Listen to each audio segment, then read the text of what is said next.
Okay, last thing, condensed rooms to permit increased room count. That's why dentists say my room is too small and congested. I know some of you got rooms like this. There's stuff everywhere. Okay, all right. So we got stuff in drawers, and half of that stuff is stuff you're not going to use for months. Get it out of the room. You got stuff in those little jars. Get it at your fingertips. All right, half the stuff went out the door, half the stuff went to your fingertips.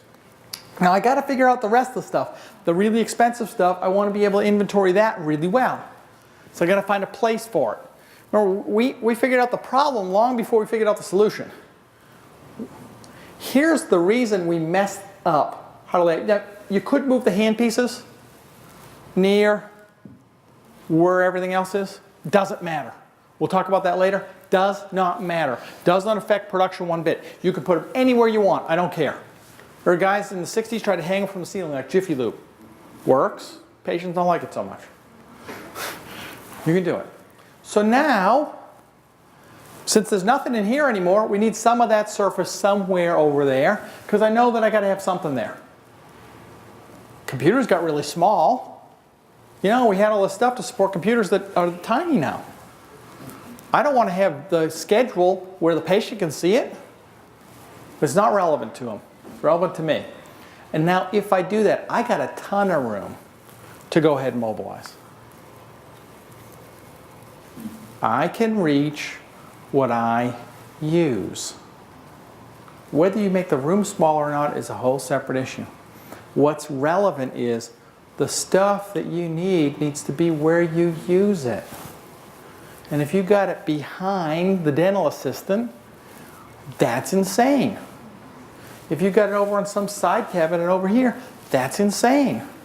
This evolved from when you had one treatment room in 1940 with a big cabinet with a bunch of little drawers, and you kind of spit on the instrument and cleaned it off and put it back in the drawer.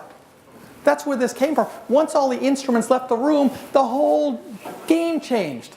But we didn't change with it. We just kept the same plan as they had in 1940. It all changed as soon as the instruments left the room, and it didn't make us less efficient. When we went from a little glass jar in a room to that, it made us more efficient. And we didn't recognize or appreciate that.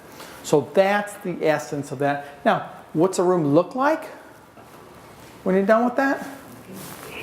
Looks like that. So from a patient standpoint, and I don't think we're going to talk about the psychology of spaciousness today.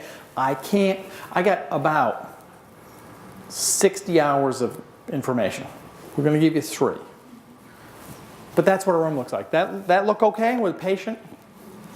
I want to end on, the patient came in, had seen 5 dentists over the past 6 months. Young woman making her own buying decision. Said, I don't know. Now this is her 3rd or 4th minute in the practice. I don't know. Been to 5 other dentists. You're going to be my dentist. This just feels right. What I wanted to say, because I'm a left-brainer, is you can't make a buying decision that way. You don't know about my crown margins. You don't know anything. What I need to say is thank you very much for being our patient.